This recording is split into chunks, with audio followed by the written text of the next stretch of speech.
Welcome back to my channel. मैं हूं आपकी फ्रेंड वर्षा। आज की इस वीडियो में यहाँ पर हम बात करेंगे कॉमर्स के प्रैक्टिस सेट की। ये प्रैक्टिस सेट हम चैप्टर वाइज कर रहे हैं। आज जो हमारा चैप्टर है वो है हमारा पार्टनरशिप।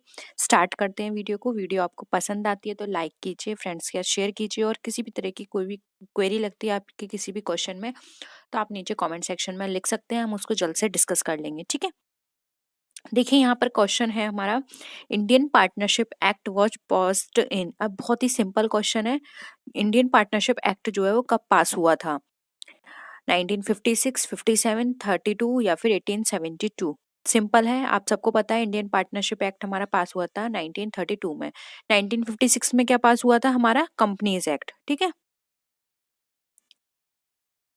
और 1872 हमारा कॉन्ट्रैक्ट एक्ट है, इंडियन कॉन्ट्रैक्ट एक्ट। नेक्स्ट है, a partnership is an association of two or more person form to carry on business together for the purpose of. किस पर्पस से? प्रॉफिट को अर्न करने के लिए, rendering services to the society, discharging social responsibility, या फिर नन ऑफ द अबव। क्या आपको लगता है क्या होगा इसका answer?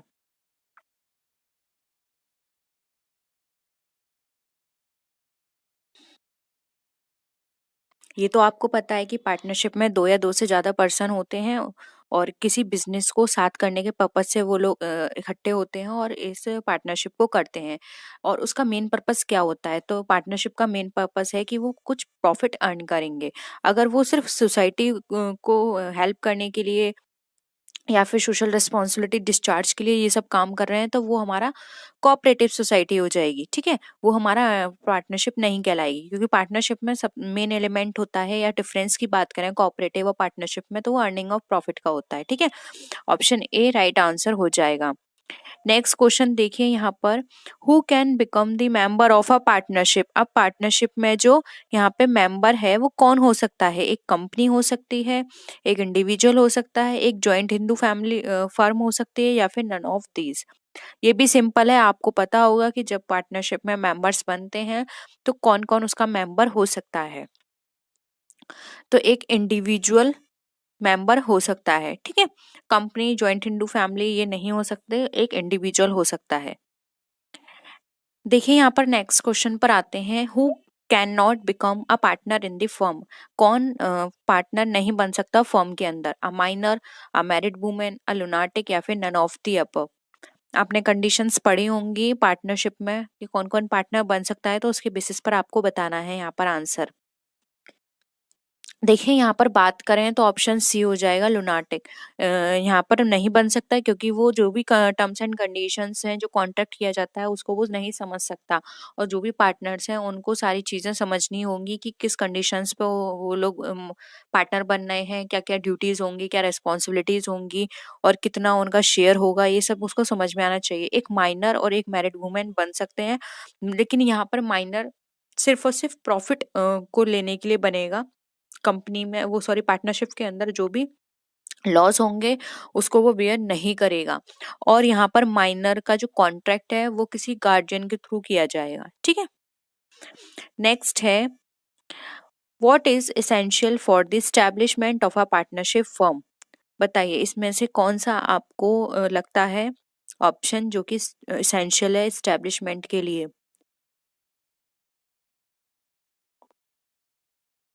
N agreement among the partner, lawful business, consent of two or more person, या फिर ऑल ऑफ द अबव। देखिए पार्टनरशिप के एसेंशियल्स की बात करें तो ये सारे ही राइट आंसर हो जाएंगे, क्योंकि यहाँ पर पार्टनर्स के बीच में एक एग्रीमेंट होता है, लॉफुल बिजनेस है यानी कि वो जो भी काम करेंगे उसका पर्पस लॉफुल होना चाहिए, कोई भी ऐसा इलीगल काम उन्हें नहीं करना है, और यहाँ पर जो भी दो या दो से अधिक पार्टनर्स बन रहे हैं इसके अंदर उनकी कंसेंट होनी चाहिए। ठीक है, तो ऑप्शन डी यहाँ पे all of the above right answer हो जाएगा। नेक्स्ट क्वेश्चन पर आइए, देखिए इसमें ये क्वेश्चन मैंने जानबूझ के आपको डाला है कंफ्यूज करने के लिए, इसलिए बहुत अच्छे से आंसर करिएगा। The maximum number of partners in case of banking business can be 10, 20, 15, none of these.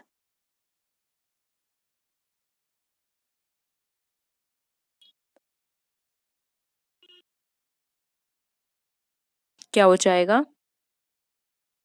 कितना होना चाहिए बैंकिंग में maximum number? 10, option A right answer है। नेक्स्ट क्वेश्चन देखिए, the minimum number of partners to constitute a partnership firm must be 20, 10, 7 या 2? क्या हो जाएगा आंसर?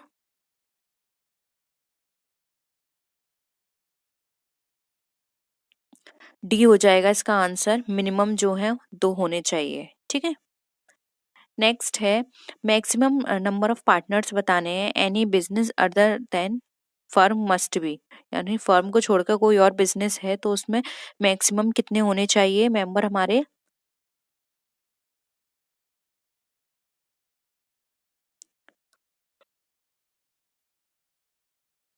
अभी अभी हमने डिस्कस किया था कितने होने चाहिए, 20। सी यहाँ पे राइट आंसर है।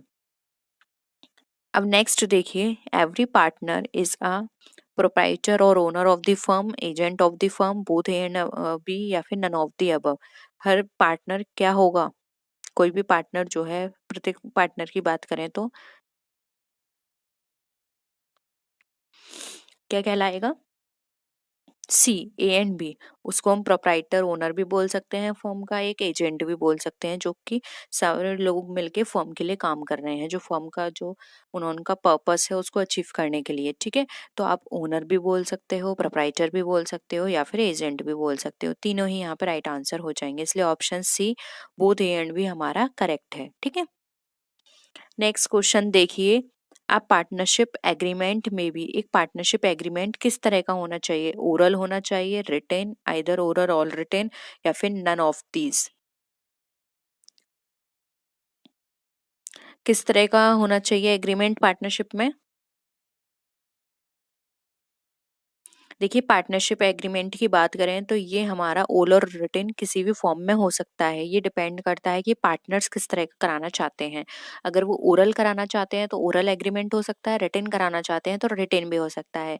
लेकिन रिटेन कराने से आगे अगर कोई भी डिस्प्यूट होता है तो वहां पर आप उनको किसी भी तरह का कोई भी आपके पास सबूत होगा एक तरह से कि हाँ, हमने ये वाली टर्म्स एंड कंडीशंस रखी थी। लेकिन अगर आप ओरल कराओगे तो आपके पास कोई भी ऐसा विटनेस नहीं होगा कि हाँ, ये चीज़ है, ये डॉक्यूमेंट है हमारे पास, हमने ऐसा किया, क्योंकि उस समय तो आपने वो ओरल किया था। इसलिए रिटन कराना बेस्ट रहता है। लेकिन ये डिपेंड करता है, अगर वो उन लोगों में म्यूचुअल कंसेंट है, वो आपस में इतनी अंडरस्टैंडिंग है, ट्रस्ट है, तो एक दूसरे पे ऊपर, तो वो ओरल भी करा सकते हैं। ऑप्शन सी यहाँ पे राइट आंसर है। नेक्स्ट है, which of the following acts contain the rule as to the maximum number of partners in a firm?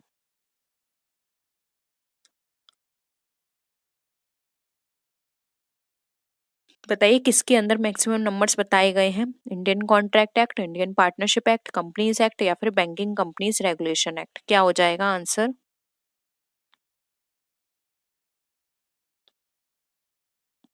देखिए, मैक्सिमम नंबर्स की बात करें पार्टनर्स के लिए तो ये हमारा इंडियन पार्टनरशिप एक्ट के अंदर बताया गया है। और ये इंडियन पार्टनरशिप एक्ट कौन सा है? 1932। ठीक है। तो ये ऑप्शन बी यहाँ पे आपका राइट आंसर हो जाएगा। नेक्स्ट देखिए, अब पार्टनरशिप इज क्रिएटेड बाय, एक पार्टनरशिप किसके द्वारा क्रिएट की जाती है? रजिस्ट्रेशन के द्वारा, सर्कमस्टांसेस, कॉन्टैक्ट, या फिर लॉ ऑफ सक्सेशन? बताइए किसके द्वारा हमारी पार्टनरशिप क्रिएट की जाएगी? देखिए, रजिस्ट्रेशन की बात करें तो रजिस्ट्रेशन हमारा कंपनी का होता है, किसी कोई बिजनेस हम स्टार्ट कर रहे हैं उसका होता है, इंडिविजुअल कराता है। ठीक है। सर्कमस्टांसेस नहीं होगा, ये हमारा पार्टनरशिप होता है कॉन्ट्रैक्ट के बेसिस पे। जो भी पार्टनर्स होते हैं आपस में मिलकर कॉन्ट्रैक्ट करते हैं कि हम ये बिजनेस कर रहे हैं। अगर वो उनका शॉर्ट टाइम का है तो वो टाइम लिखते हैं, किसी मेन पर्पस के लिए कर रहे हैं तो वो पर्पस लिखते हैं, नहीं तो वो लॉन्ग टर्म के लिए करते हैं उस बिजनेस को। और जो भी प्रॉफिट होता है वो उसको किस रेशियो में डिस्ट्रीब्यूट करेंगे वो भी इसमें लिखा जाता है, और कितने मेंबर्स हैं वो सब लिखे जाएंगे। जो भी उन्होंने टर्म्स एंड कंडीशंस बनाई हैं ये सारी चीजें उसमें नोट डाउन की जाएंगी। इसलिए ये हमारा पार्टनरशिप क्रिएटेड बाय कॉन्टैक्ट। ठीक है। सी राइट आंसर हो जाएगा। नेक्स्ट क्वेश्चन देखिए, what is a sleeping partner? Sleeping partner जो है वो क्या है? The partner who does not participate in operation of business of the firm, the partner who has been retired from the firm, the partner who does not demand the share of profit, या फिर all of the above? एक sleeping partner कौन कौन किस तरह का partner होता है? बताइए। आप लोगों को टाइप्स ऑफ पार्टनर सारे पता होंगे ना? नहीं तो मैं थ्योरी में आपको डिस्कस कर लूंगी। बताइए क्या होगा आंसर इसका स्लीपिंग पार्टनर का। देखिए, स्लीपिंग पार्टनर की बात करें तो स्लीपिंग पार्टनर वो होता है जो कंपनी के किसी भी काम में पार्टिसिपेट नहीं करता है। एक तरह से हम बात करें तो आप शॉर्ट में ऐसे समझ सकते हैं कि वो स्लीप कंडीशन में होता है, यानी आपको ऐसा लगेगा कि ये पार्टनर है ही नहीं या सोता रहता है। सोता रहता का मतलब भी तो यही होता है कि वो कोई काम नहीं कर रहा, कोई एक्टिविटी नहीं कर रहा। सेम यही इसका काम होता है कि वो कंपनी में कोई भी काम होगा, कोई भी ऑपरेशन होगा, वो उसमें पार्टिसिपेट नहीं करता है, इसलिए उसको स्लीपिंग पार्टनर बोलते हैं। ऑप्शन ए राइट आंसर है। ठीक है। नेक्स्ट है, a firm is dissolved when. एक फर्म डिसॉल्व होती है कब? जब टर्म उसका ओवर हो जाता है, जब पार्टनर की डेथ हो जाती है, on the retirement of partner, या फिर in the case of death of all but one partner. बताइए।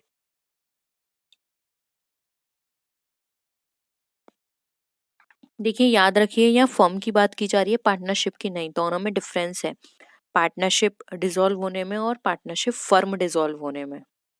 और अगर दोनों में अंतर आपको पता है तो नीचे कमेंट सेक्शन में बताइए जल्दी से कि पार्टनरशिप के डिसॉल्व होना क्या होता है और पार्टनरशिप फर्म के डिसॉल्व होने में क्या होता है।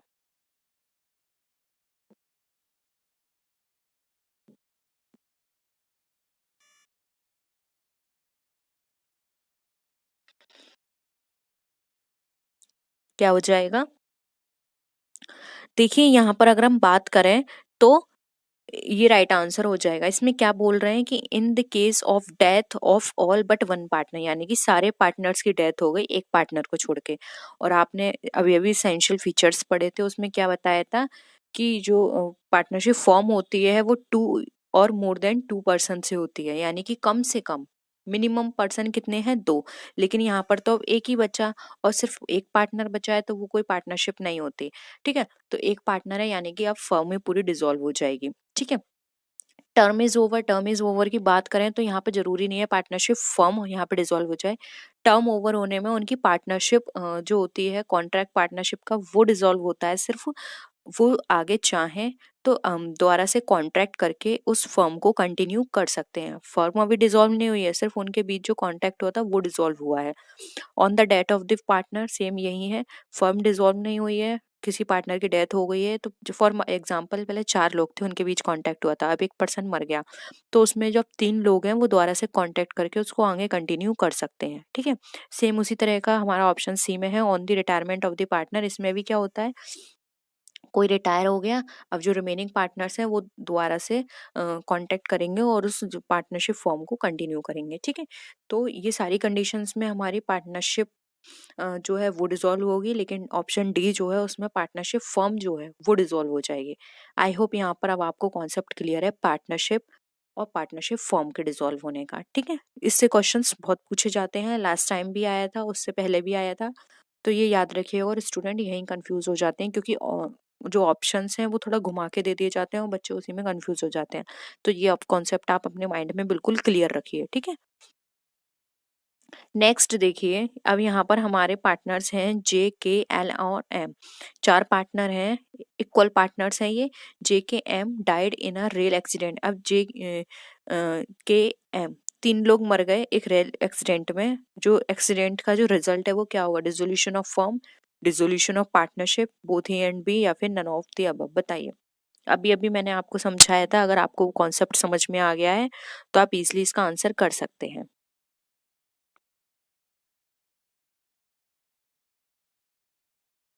बताइए क्या होगा। अभी अभी मैंने आपको क्या बताया था? इसका आंसर हो जाएगा सी। अब सी कैसे हुआ? देखिए, मैंने आपको क्या बताया था कि एक पार्टनर बचा और कम मिनिमम क्या है? दो। तो डिसोल्यूशन ऑफ फर्म हो गया, और जब फर्म हो गया तो डिसोल्यूशन ऑफ पार्टनरशिप तो अपने आप ही डिसॉल्व हो गई, यानी कि यहाँ पे दोनों ही ऑप्शन हमारे करेक्ट है।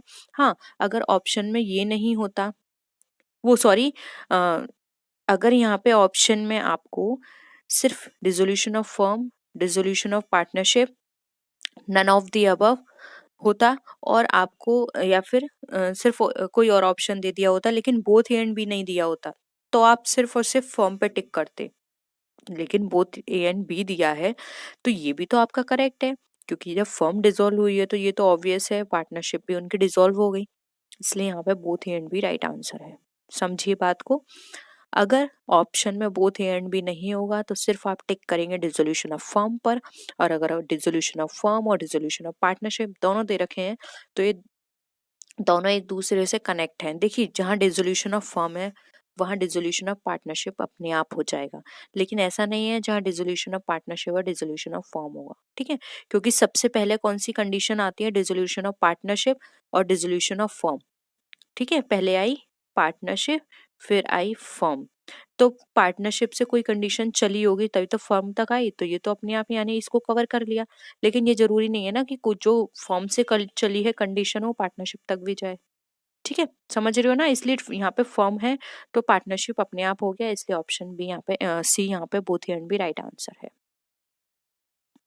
नेक्स्ट देखिए, a retired partner continues to be liable towards third party. एक रिटायर्ड पार्टनर है, वो कंटिन्यू है लाइबल थर्ड पार्टी के लिए, कब तक, if he does not give any public notice to this effect, जब तक वो पब्लिक नोटिस नहीं देता कि वो वहां से रिटायर हो गया है।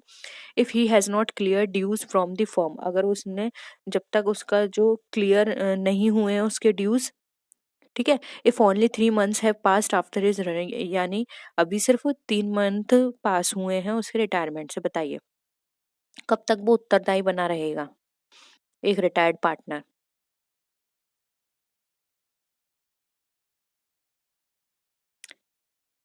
क्या हो जाएगा आंसर, ए हो जाएगा यहाँ पर। जब तक वो पब्लिक नोटिस नहीं देगा तब तक तो पब्लिक को यही लगेगा ना कि वो उसका पार्टनर है, और हो सकता है कोई इन्वेस्टर सिर्फ उसकी वजह से उस कंपनी में इन्वेस्ट कर रहा हो। ठीक है, तो वहां पर अब उसकी लायबिलिटी तो बन गई ना, अगर बाई चांस वो कंपनी डूबती है या किसी भी तरह का लॉस होता है तो वो इन्वेस्टर को नहीं पता कि वो वहां से रिटायर हो चुका है, वो उसने उसके पर्पज से उसकी वजह से वहां पे इन्वेस्ट किया था, तो वो अब क्लेम कर सकता है।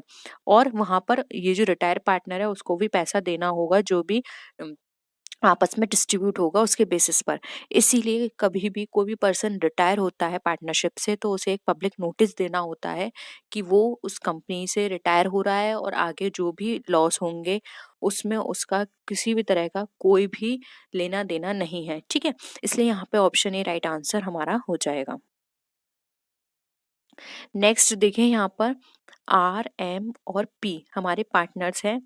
पी जो है उसकी डेथ हो जाती है एक्सीडेंट में, अब इसका रिजल्ट क्या होगा। अब देखिए यहाँ पर कंडीशन थोड़ी सी अलग कर दी है, अब आप बताइएगा, dissolution of firm, dissolution of partnership, both A and B, या फिर नन ऑफ दी अबव, क्या होगा आंसर।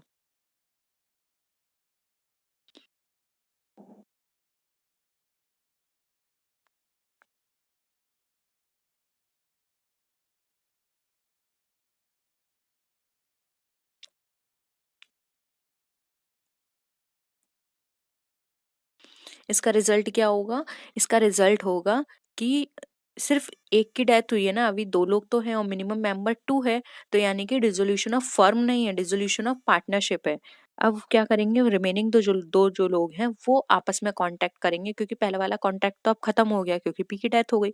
इसलिए अब दोबारा से कांटेक्ट होगा और डिसोल्यूशन ऑफ पार्टनरशिप जो है वो उनकी डिसॉल्व होके उसको आगे कंटिन्यू करेंगे, फर्म का डिसॉल्वेशन नहीं हुआ है, इसलिए ऑप्शन बी यहाँ पे करेक्ट है। नेक्स्ट देखिए, अब आपको बताना है rate of interest of a partner on his debt account in the absence of a deed. अगर डीड की एब्सेंस नहीं है तो वहां पे रेट ऑफ इंटरेस्ट कितना दिया जाएगा पार्टनर को उसके डेथ पर।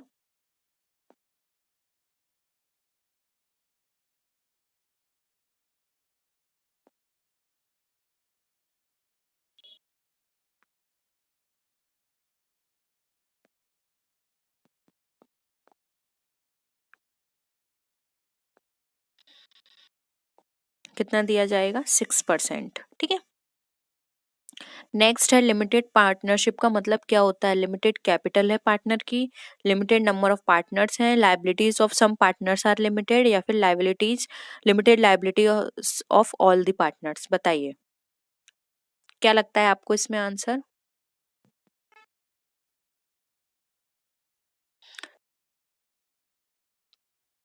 देखिए, यहाँ पे लिमिटेड पार्टनरशिप की बात करें तो लिमिटेड पार्टनरशिप का मतलब है कि यहाँ पर जो लिमिटेड लायबिलिटीज़ है सभी पार्टनर्स की, वो सॉरी लायबिलिटी जो है सभी पार्टनर्स की, उसको इन्होंने क्या कर दिया है, लिमिटेड कर दिया है, ठीक है? यानी कि जितने-जितने शेयर्स हैं सिर्फ़ वो उतने के लिए ही लायबल होंगे, ठीक है? ऑप्शन डी यहाँ पे करेक्ट है।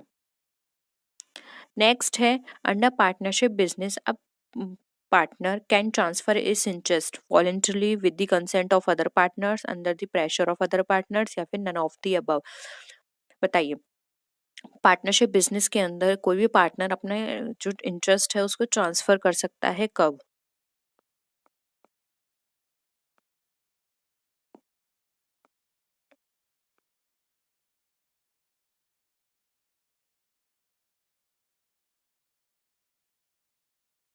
देखिए, यहाँ पर हम बात करें तो कोई भी पार्टनर वॉलंटरली उसको राइट नहीं होता कि वो अपने जो इंटरेस्ट है उसको ट्रांसफ़र करे। वो सिर्फ तभी ट्रांसफ़र कर सकता है जब सभी जो भी रिमेनिंग पार्टनर्स हैं वो उसकी कंसेंट देते हैं तो। इसलिए यहाँ पे ऑप्शन बी राइट आंसर हो जाएगा, with the consent of other partners, ठीक है? तभी वो ट्रांसफ़र कर सकता है। तो ये थे क्वेश्चंस पार्टनरशिप के ऊपर। होप यहाँ पर सारे क्वेश्चंस आपको क्लियर हैं। किसी भी क्वेश्चन में या कॉन्सेप्ट में आपको डाउट लगता है या इससे अदर पार्टनरशिप से ही रिलेटेड कोई टर्म है ऐसा जो आपको नहीं समझ में आ रहा है, प्लीज़ कमेंट सेक्शन में आप बता दीजिएगा, हम उसको डिस्कस कर लेंगे। और किसी भी तरह की कोई भी क्वेरी लगती है तो प्लीज़ ज़रूर बताइएगा कमेंट सेक्शन में। तो नेक्स्ट वीडियो में मिलते हैं आपसे, तब तक के लिए टेक केयर, बाय बाय।